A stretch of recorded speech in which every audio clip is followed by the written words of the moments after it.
حالات بہت مایوس کن ہیں،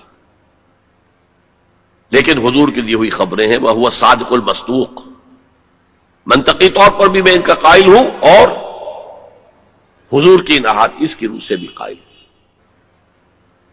اس سے پہلے جو مستقبل قریب ہے، اس میں ابھی مسلمانوں پر بہت سخت دن آئیں گے، عذاب کا کوڑا اور شدید سے شدید تر ہوگا۔ اس کو یوں سمجھیے کہ وہ جو حدیث جس سے میں نے بات شروع کی تھی، حزب النعل بالنعل، تو باقی سارے عذاب تو قومن کافی ثابت ہو گئے، ادھر ایشورینز، ادھر کروسیڈرز، ادھر نیبوکڈنیزر، ادھر تاتاریز، ادھر گریکس اینڈ رومنز، ادھر بقیہ ویسٹرن اینڈ سینٹرل یورپ۔ یہ تو صاف صاف نظر آ گیا جو پچھلی صدی میں ہوا یہودیوں کے ساتھ، 6 million of them decimated، ختم کیے گئے ہٹلر کے ہاتھوں۔ اس کی کاربن کاپی بھی تو آنے والی ہے، اور یہ آئے گی اربوں پر۔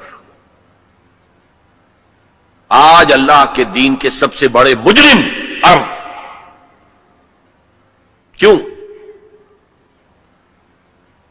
عام قاعدہ ہے جن کے رتبے ہیں سوا، ان کی سوا مشکل ہے۔ حضور کی ازواج سے کہا گیا کہ نہیں، اگر تم کوئی غلط حرکت کرو گی دوہری سزا ملے گی تمہیں، تمہارا رتبہ بہت اونچا ہے، تم نبی کے گھر میں آباد ہو۔ عربوں کو اللہ نے فضیلت دی کہ محمد ان میں سے تھے، رسول عربی ہیں صلی اللہ علیہ وسلم۔ یہ رتبہ بلند ملا جس کو مل گیا، ہر مدعی کے واسطے دار و رسن کہاں۔ پھر سب سے بڑی فضیلت کیا ہے؟ ان کی اپنی مادری زبان میں قرآن موجود ہے، اللہ کا کلام۔ ان کو قرآن کے سمجھنے میں کوئی دقت تو نہیں۔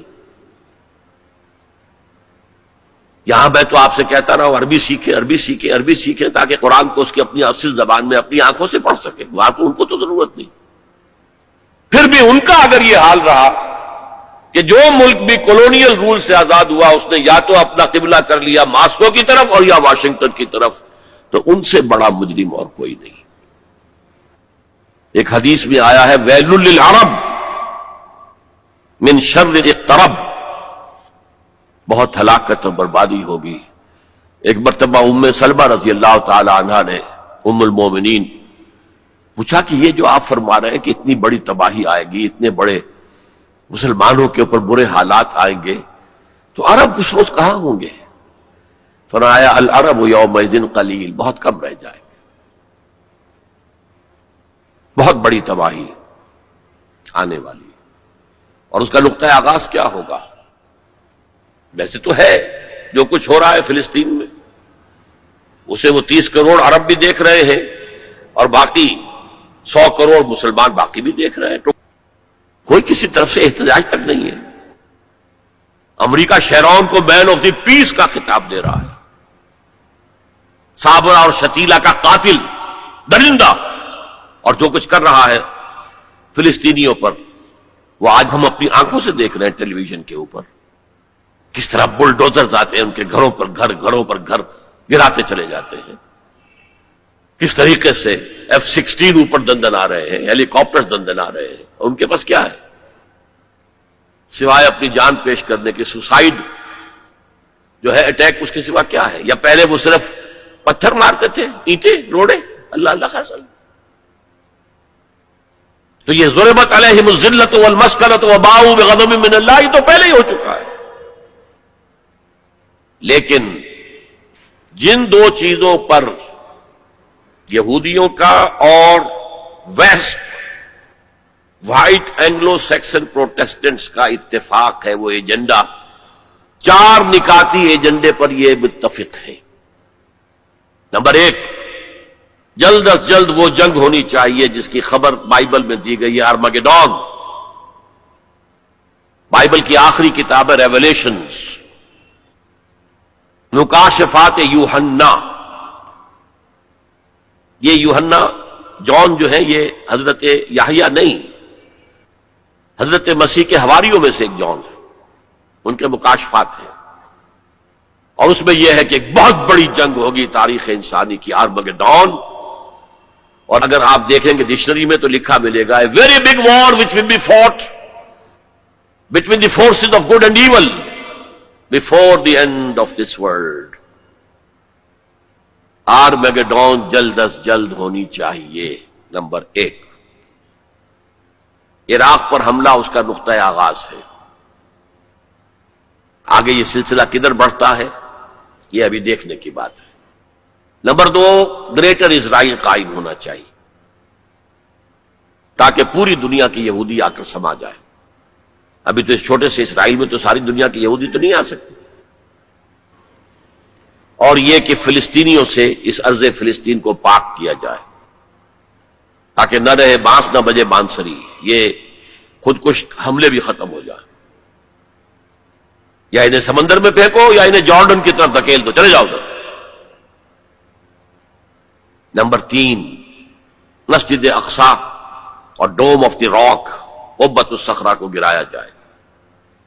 نمبر 4, ٹیمپل تعمیر کیا جائے, 3rd ٹیمپل, جس کی پوری تیاری کر چکے ہیں, جس کے پورے نقشے بن چکے ہیں, جس کے لیے اس کی جو بھی انٹرنل ڈیکوریشن ہوگی اس کے لیے سب کچھ تیار ہو چکا ہے. اور یہ انتفاضہ جو ریسنٹ شروع ہوا ہے یہ شیرون کے دورے کی وجہ سے کہ وہ مسجد اقصی میں داخل ہوا اور وہ دیکھ رہا تھا جگہیں کہاں سے ہمیں فاؤنڈیشن بنانی ہے اور کیا کرنا ہے. 4 باتیں گنوائی میں نے. 5ویں بات ایک اور بھی ہے کہ جب 3rd ٹیمپل تعمیر ہو جائے تو تھرون آف ڈیوڈ لا کر وہاں پر رکھ دیا جائے. یہ مجھے پتا نہیں تھا, یہ تھرون آف ڈیوڈ ابھی حضرت داؤد کا تخت جو ہے کہیں محفوظ ہے. یہ پروٹیسٹنٹس کا ایک رسالہ نکلتا ہے دی ٹرمپٹ فلاڈلفیا سے, امریکہ کے شہر فلاڈلفیا سے, دی فلاڈلفیا ٹرمپٹ. اس میں پتا چلا یہ ایک پتھر تھا جس پر بٹھا کر حضرت داؤد کی تاج پوشی کی گئی تھی, اسی پر حضرت سلیمان کی تاج پوشی ہوئی, اسی پر بعد میں ان کے اور جو بھی تھے حکمران ان کی تاج پوشی ہوتی رہی. وہ پتھر ٹائٹس نے جب گرایا ہے یروشلم کے اس 2nd ٹیمپل کو تو وہ اپنے ساتھ لے گیا. وہ روم پہنچ گیا, روم سے آئرلینڈ پہنچ گیا, کیتھولک ملک ہے بہت بڑا. وہاں سے اسکاٹ لینڈ آیا, وہاں سے انگلینڈ میں آ گیا اور اسے رکھ دیا گیا جو ان کی پارلیمنٹ کے ساتھ جو گرجا ہے. اور 14ویں صدی عیسوی میں اس کو ایک کرسی میں بلڈ کر دیا گیا سیٹ کی حیثیت سے. اب وہ تھرون ہے, اسی کرسی پر بٹھا کر انگریز جو بھی بادشاہ ہوئے اور جو ملکائیں ہوئی ان کی کورونیشن ہوئی ہے, وہ وہاں سے لا کر اب یہاں رکھا جائے گا. البتہ اس کے بعد ان کے ایجنڈے مختلف ہو جاتے ہیں. یہودی سمجھتے ہیں ہمارا مسیح آئے گا, وہ اس تخت پر بیٹھ کر دنیا پر حکومت کرے گا. اس کے لیے بھی سمجھ لیجئے ان کے مسیحا سے مراد کیا ہے. ان کے ہاں چلی آ رہی تھی پیشین گوئیاں کہ ایک مسیحا آئے گا جو تمہارے دلدر دور کرے گا, تمہیں عظمت تک پہنچائے گا. وہ حضرت مسیح آ گئے, انہوں نے مانا ہی نہیں. تو وہ پیشن گوئی جو ہے ابھی موجود ہے. The position is vacant. ابھی تک وہ مسیح نہیں آیا. They are waiting for their مسیح, اس لیے کہ مسیح کو تو مانا نہیں. اور عیسائیوں کا خیال ہے حضرت مسیح کا جو 2nd نزول ہوگا, 2nd کمنگ, تو وہ اس تخت پر بیٹھ کر حکومت کریں گے پوری دنیا پر. یہ ایجنڈا ہے.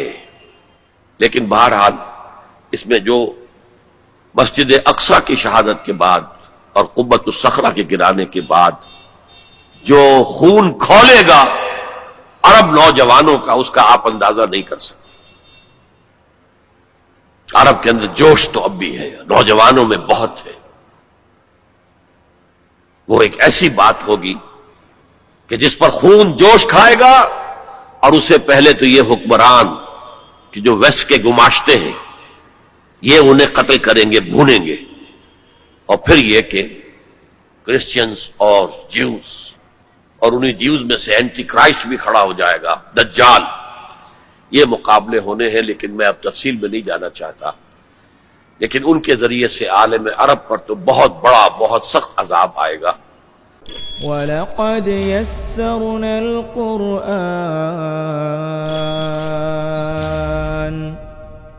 وَلَقَدْ يَسَّرْنَا الْقُرْآنَ لِلذِّكْرِ فَهَلْ مِن مُّدَّكِرٍ